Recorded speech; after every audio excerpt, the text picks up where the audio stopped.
On this episode of TLC Connections, we sit down with Jeff Ennis, Special Education Supervisor at Norristown Area High School. With decades of experience in education, Jeff shares why relationships are at the core of helping students thrive, whether it's creating individualized learning plans, preparing teens for life after high school, or engaging families as true partners. We hope you enjoy the episode. Welcome to TLC Connections, the podcast where educators, counselors, coaches, and community leaders come together to inspire change, one connection at a time.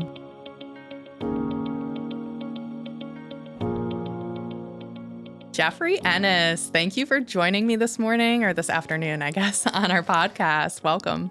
It's great to be here. How are you doing today? I could not complain. Actually just left. We had our first big leadership meeting for the school year. So just kind of getting things rolling. Honestly, that's why I was running a little bit late, usually 2 hours. We spent 3 hours there just kind of getting ready for the school year and, all the odds and ends that need to be done. Wow. Yeah, this is a really big time for folks in the school. And just so our listeners know, can you tell us a little bit about your role in the school district? Sure. So I'm the special ed supervisor at the high school level. So what that encompasses is basically looking over all of the special ed programming for all of our students, grade 9 and above. That includes in-house and also our out-of-district placements and, everything that comes along with that. Got it. Just finished up our extended school year program last week. So that ran the whole month of July. So, just a good experience and, the opportunity to kind of still see some of these kiddos over the summer, which is nice and a little bit more relaxed environment. That's cool. I think it's nice, from a mental health perspective and the work I've done in the schools, I know how much many of the kids thrive on the routine and the schedules and the things that come with being in the school building. So it's really nice that they have the opportunity to continue that and to see those supports that they see during the school year and have that in place. Well, I think it's also good for the teachers. I think for their mental health, like I said, it's a little bit more relaxed environment, 4 hours a day, Monday through Thursday, and you just kind of see a little bit of a different personality from the teachers during ESY because it is more, friendly, and they just they get a lot out of it. And for me, like just going into those classrooms, which sometimes over the school year don't exactly get into the classrooms as much as I'd like to, but during ESY, it just gives you that opportunity to get in and hang out with the kids, which is awesome. Aw, that is really nice. That's cool to hear, like your passion for being able to access the kids and see them in that way. I know going from like direct work to a leadership role that it is hard. I do miss the kids, and occasionally I'll go out to the schools to help when there's, a crisis situation or just, to support some of my staff. And it's always so sweet. I love seeing the kids, and those opportunities are really special. Yeah, of course. Anytime you can find your way into the classroom, I think it just makes everything a lot better. Yeah. Yeah. So thinking about like your role in special education, I know that, being a mental health person, I've worked in schools, I've worked in a lot of psychiatric settings, and learning about schools was really complex for me. So trying to understand all of the different terminology and the systems. And so thinking about like special education and general education, I feel like in our work, I often see them in sort of silos, although there's always some overlap. So can you talk to me about like what you're seeing with your kiddos that are falling into the special education, silo? Yeah, I think it's difficult because it really is like what we talk about in IEP, and it's individualized, and it really is for a lot of kids. I mean, if you look at, just at the high school level, I mean, we're supporting about 570 students, and, Wow. Each of them come with their own individual needs. So it really is about trying to find the right formula that works for every kid, and you mentioned silos, but it's also like trying to avoid that as the overall programming, right? Right. It's like really trying to look at the individual needs and how we can best meet them for all of our students. And then, once they get to the high school level, we're really focusing on what life is going to look like after those 4 years, or, more for some of these students, and making sure that they're ready to take on the world when they leave our walls. Wow. That's really helpful to think about it in a way of making this individualized plan for a student, and also thinking about how you're making these accommodations to ensure they can learn, because everyone learns differently. And then some people have stuff that makes it a little bit more challenging for them to learn in certain environments. So we make these accommodations. And then thinking about the part of it where we're helping them also gain skills to transition to life after school, which won't always have those accommodations, right? That's a unique challenge. It definitely is. And I think, definitely looking at where we are in the world now with AI and all of these things, it is a moving target. It's like, what do these kids really need in order to be successful? And, every couple of years, something else might come along that kind of changes the way that we have to approach things, from our standpoint. I have my own daughter that's in college right now and kind of going through those things, but I take that and I bring it back into the school and say, I see what she's going through and, what things can we put into place to make sure that when we have these kids leave us and graduate, that they are ready for their next step. Yeah. Yeah. The launching, right? That's it. And like I said, for some students, that might be after 3 years. For some, it might be after 5. But again, I think it's important to start looking at that when you get to high school. What is your long-term goal, and making sure that you're taking the proper steps to achieve that. Because I think, unfortunately, sometimes, the families or the kids, it's like, we got time. Yeah. And then we get to the junior year and it's kind of like now the pressure's starting to come on. So obviously the sooner that we can get them, thinking about their next steps and then putting things in place to make sure that they get there. Yeah. Yeah. And you mentioned some of the things that we see in this world now. It's evolving so quickly and technology is advancing and there's so many things happening. And we see that with our kids too, right? Like so many changes with students and things that happen in their world. So I think about that as, we're in this standardized education system and we have this rapidly evolving world. Do you find that it's challenging to kind of fit these, use this standardized system to accommodate to this changing world, evolving world? Absolutely. But I do feel like that's where, the students that do have their IEPs, I think we can manipulate that a little bit, right? Like what the standard system might be for all high school students, we can put some things in place through their IEPs that maybe benefit them more than the general population within that school. For example, if it's a student that says, I want to go and be, a financing major. All right, well, we can generate your schedule and put some things in place and, give you some extra supports, whether it be with the case manager or, just through individual sessions with their team. And with that as the focus, as opposed to just, I need to get 4 English credits and 3 math credits, really looking at what is it that you're trying to accomplish and tailor their schedules and their program to that.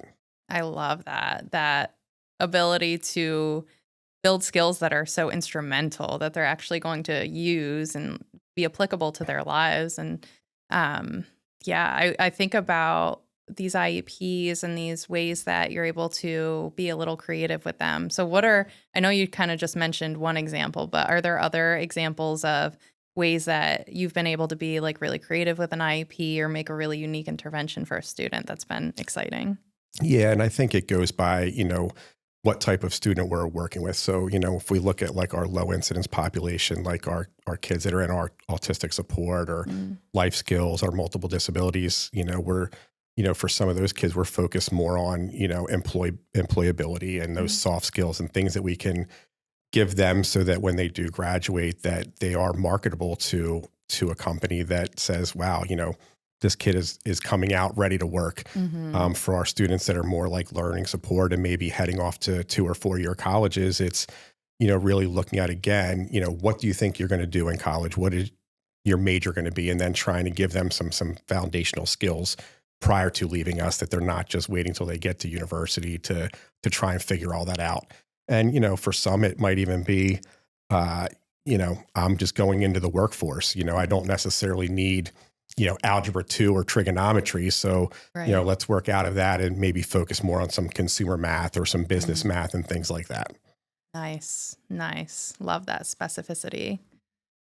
And thinking about, we were having a conversation before we started going live here about sort of mental health needs in the schools and thinking about how that's evolving over time as well. We're seeing a huge increase of needs for mental health support. So are you seeing from the special education perspective more sort of like integration of mental health needs along with learning disabilities?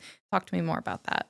Yeah, absolutely. I think, one of the things that we're really trying to push our teachers to is just about those relationships. I think, I go back to, and it's kind of, beaten up in education now, but Rita Pearson, if you're familiar, and it's, every kid needs a champion. And I really go by that motto. And I think I've been doing it since I've been a teacher in the classroom. It's, these kids are coming to us and they're looking for somebody that they can latch onto. And, they might try 5 times, but if they find that one adult that they can rely on and count on and trust, it's going to make their experience in school that much better.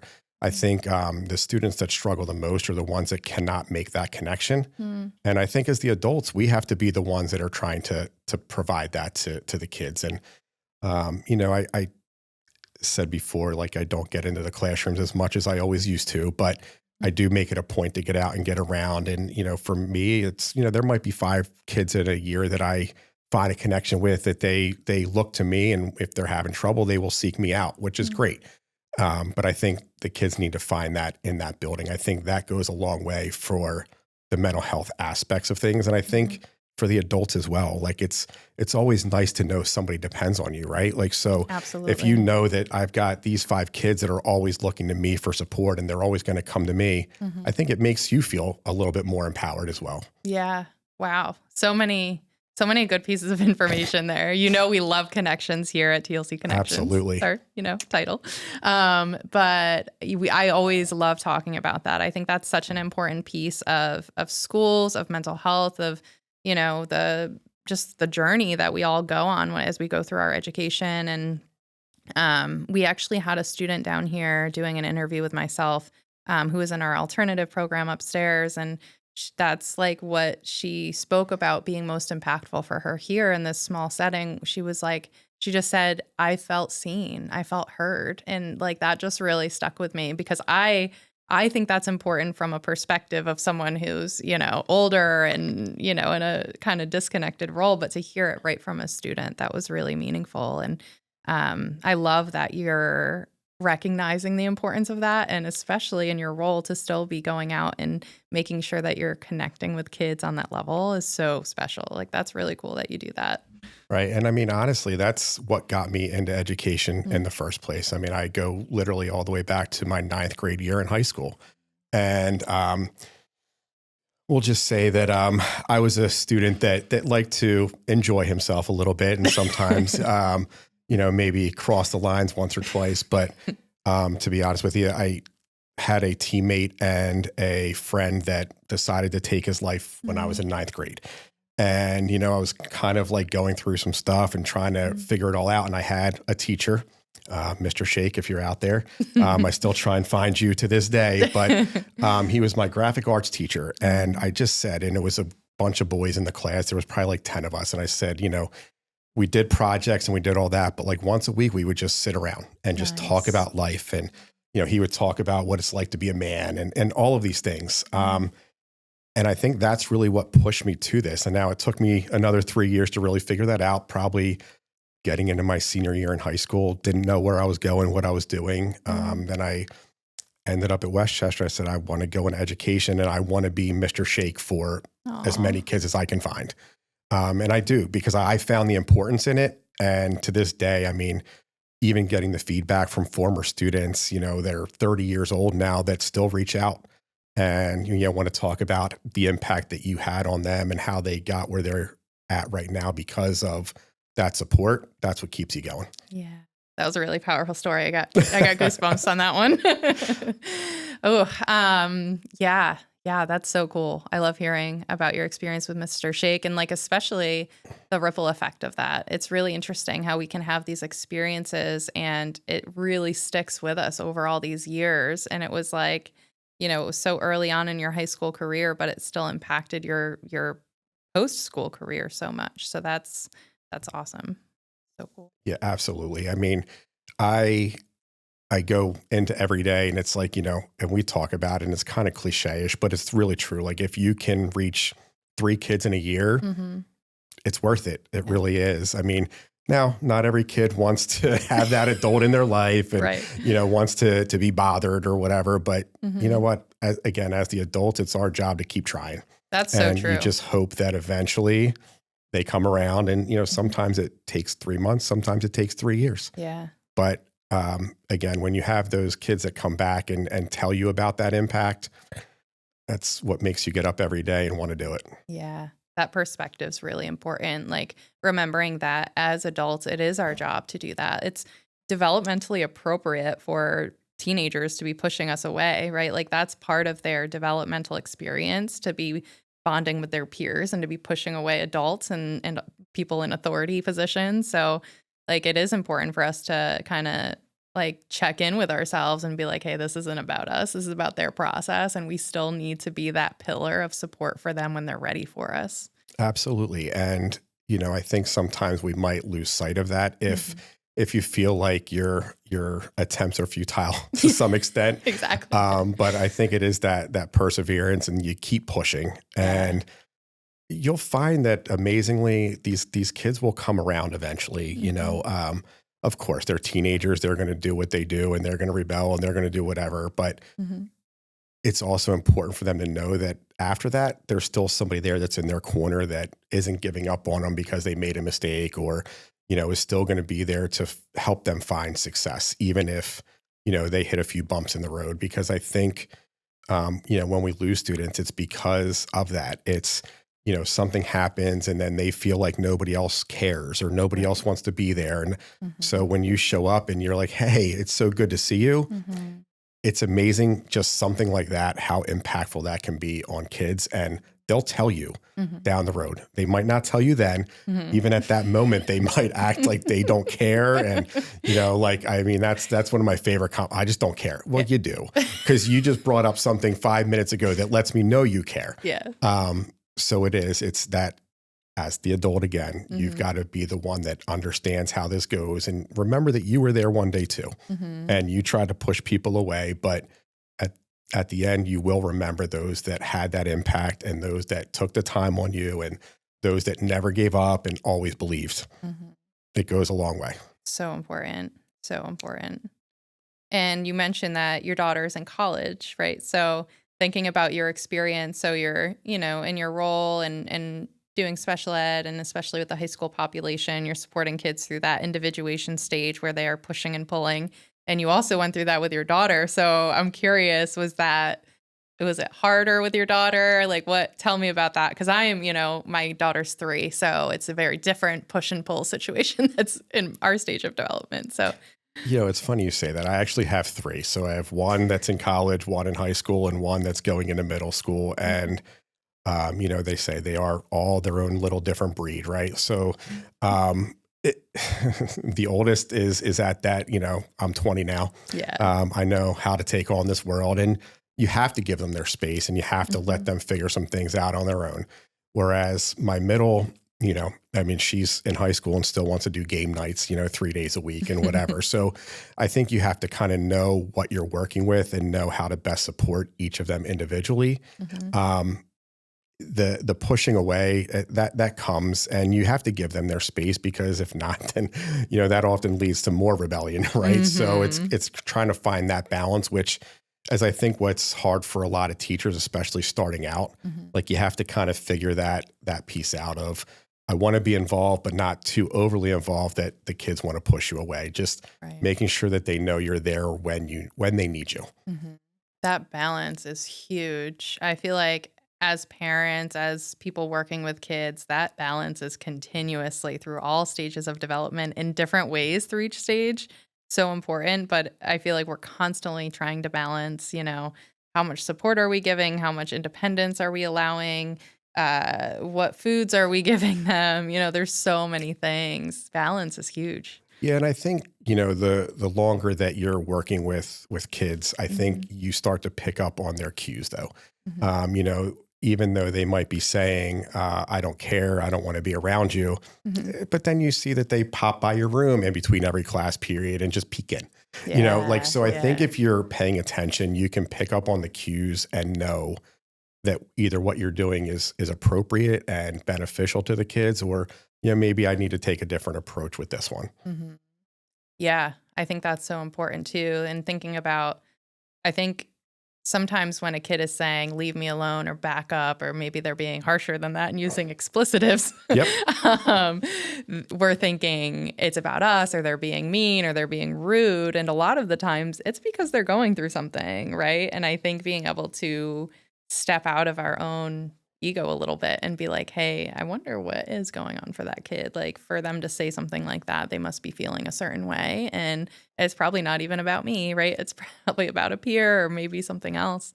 So yeah, that's right. And it might not even be something that's going on right now. It could be something from 3 years ago. Right. And I think when you get to take the time to kind of figure out backgrounds and learn more about the kids, then it comes more into light of maybe why they put up the walls, are there trust issues? Are there boundary issues? Are there all of these things that you have to be able to establish yourself as somebody that they can trust before they're going to let you in? Yeah. So sometimes that is a tough thing to think about and to deal with, As I said, it could take 3 months, it could take 3 years. Yeah. And that really depends on where the kid is and what they've been through. And, and I think with, different communities, you see it more. In Norristown, we do see, a good bit of kids that have had some trauma in their life. And, when you take the time to figure out what it was and how it came to be, then you can also start to find the recipe for supporting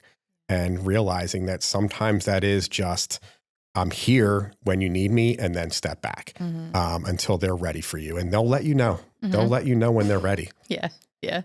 It's true. Yeah. It sounds like you're so relational, and you're really strong at building these relationships and understanding, how to work with teenagers. And I'm thinking about the work that a lot of our counselors do through TLC in the schools and some of the challenges that we have. So I know one of the things sometimes can be engaging the families, for many different reasons. Sometimes they work many jobs, sometimes, whatever it is. So I'm curious, like, what's been your experience working with families, trying to instill some of the wisdom that you have that, you want to share with them? What's that like for you? Yeah. And I think, it goes back to the relationship building there too. It's not just with the kids. Sometimes it is with the families. And again, it's interesting when you get to know some families and you find out like, Miss So-and-so had a rough time in high school and whatever. Yeah. So that they kind of already have some barriers up. And even with the family, sometimes it's trying to find out what it is that they need and trying to provide that support. One of the things that we've done in Norristown over the last couple of years is we actually even moved our student services and our special ed offices more into the community. So it used to be at the admin building. So now we're down at, the Roosevelt campus, which puts us more into the community. So it's making us more accessible, where families can just walk to see us. We're doing a lot of parent events there, exploring a lot of different aspects. It's, it can be like right now we're doing stuff to help parents understand truancy and attendance and different ways that we can help support them. We've done things where, it's the mock bedroom of, trying to understand what to look for in your teenager's bedroom to get signs of like what might be going on. So, anything that we can do to provide education to the families as well helps build that trust. And when you build that trust, then it's a lot easier to work together as a team, which for a lot of these kids, they need a full team. It can't just be their school team. It can't just be their home team. It's got to be everybody working together to make sure that these students can find success. Absolutely. Yes. Yeah. I love how you talk about meeting the families where they're at. It can be easy to get frustrated, I'm sure, as in the school side of why aren't they picking up, or why aren't they trusting and letting us in? And you spoke to that so well, that sometimes it's their own experiences that they've had, and sometimes it's capacity, and there's so many different things. And I love your approach of bringing the supports to the community, bringing them to them. I worked in North Philadelphia for a couple of years, and one of my colleagues who did case management with our families, there was a lot of frustration about, she would give supports, resources to families we worked with, and they wouldn't be able to utilize them correctly. And a lot of our conversations were about the fact that they don't have the literacy. They might not have the financial literacy. They might not have the skills that sometimes we take for granted that they weren't given themselves. So it's like, sometimes we expect families to do more than they're capable of doing, and we're not listening. We're not going and hearing what their challenges are. We're just kind of, getting frustrated and stuck. So I think that's so valuable to go into the community.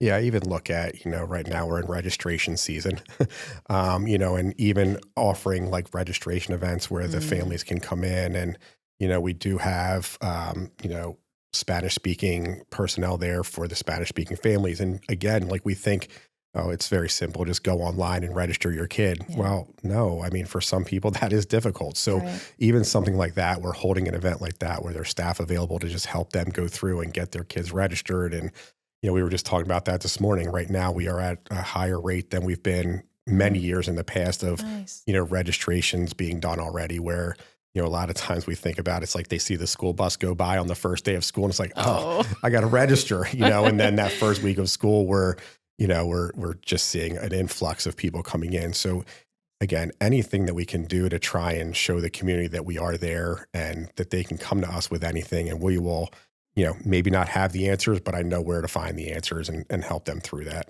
Nice. And again, when you think about doing that for somebody registering their kindergartner, it gets them off on a good foot of saying, oh, I can trust the district. I can trust this team. Yeah.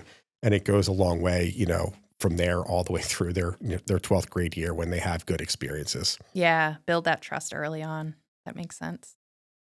So Jeff, thinking about your journey, I know I'm kind of jumping back to your story now from district stuff, but thinking about your journey with Mr. Shake and how you had that relationship that really created a ripple effect. So you said you went to college, decided to pursue education. So what kind of unraveled from there, from starting in education, studying education, ending up in special ed and the role you're in now? Yeah, so I guess we'll start from the end. So as I said, I'm a special ed supervisor at the high school level. So it's very obvious that I went to school for elementary and early childhood. So, my undergrad, that's where I started from because I knew I wanted to work with kids and, kind of be impactful.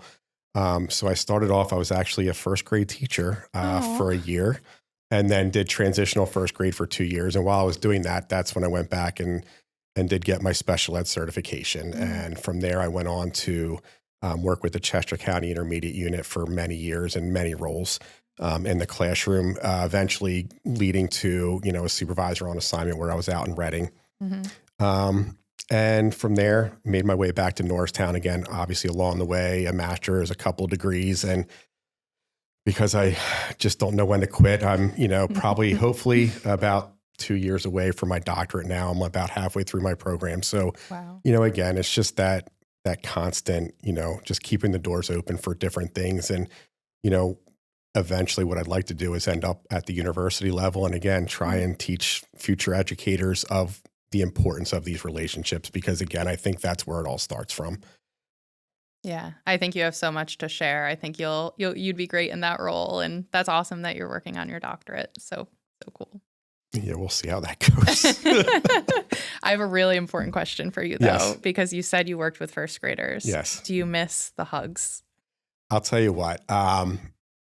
Yes. Now, I will say this, we all come out of college, too, with that so much energy, right? Yeah. So, I'm going to be honest. I probably put so much work into that first year that it was definitely rewarding. I do miss it for sure. I said it's like, kindergarten cop, right? Like when you're a male first grade teacher, there's not a lot of us out there. So it's a whole different environment for these kids. And yeah, it was definitely rewarding and fulfilling.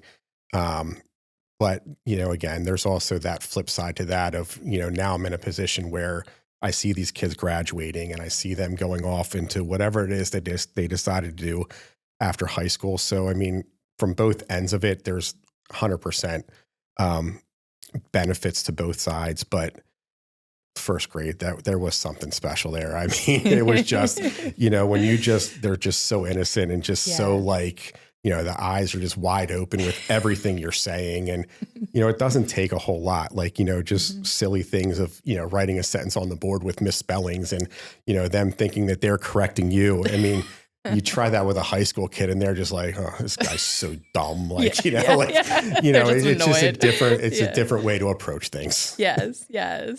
It is so interesting. I felt similarly. I worked in elementary school for a few years, and I love the little kids. Like you said, they're sponges. They absorb everything you say, and sometimes for the better and for the worse, right? Course, sometimes yes. you're like, oh, oops.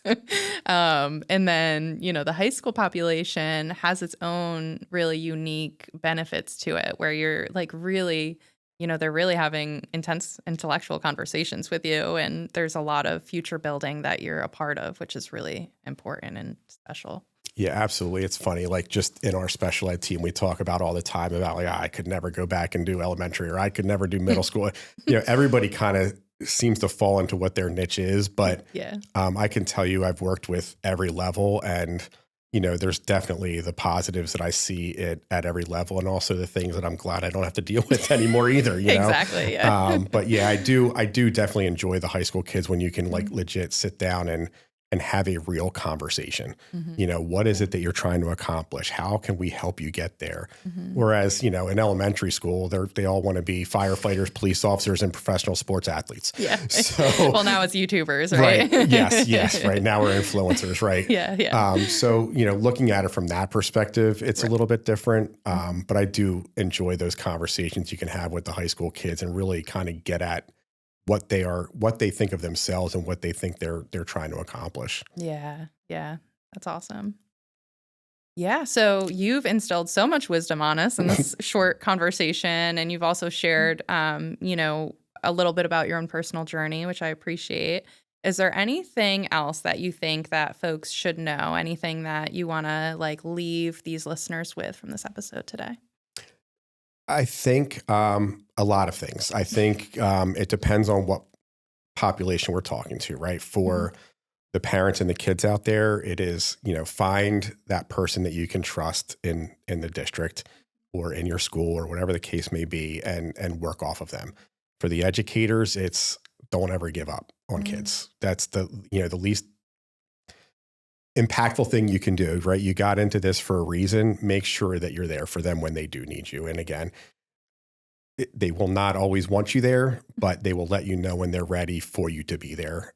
I think that's the most important thing. And I think, even all the way up through administration is, make sure you find your way to get back into the classrooms. When I'm at the high school, I love to go into our multiple disabilities room just because they're just so innocent, and they're just fun to be around. And it's, when you're having a rough day, they can change that real quick and put a smile on your face and kind of reset you for the rest of the day. So, it is really about our own mental health, not just the mental health of the kids and of the families and all of that stuff. Like, you've got to take care of yourself if you want to be able to take care of others. That's huge. Yeah. So important. Self-care, being able to show up for other people. You got to show up for yourself first, for sure. Absolutely. Awesome. Well, thank you so much for being here today. Thank you for this wonderful conversation. And yeah, we'll talk soon. Yeah, new experience, but I definitely enjoyed it. So thanks for having me. Of course. TLC Connections is supported in part by the Lincoln Center for Family and Youth. Through education, counseling, coaching, and consulting, we empower people to make positive choices, meaningful connections, and transformational change. To learn more, visit thelincolncenter.com.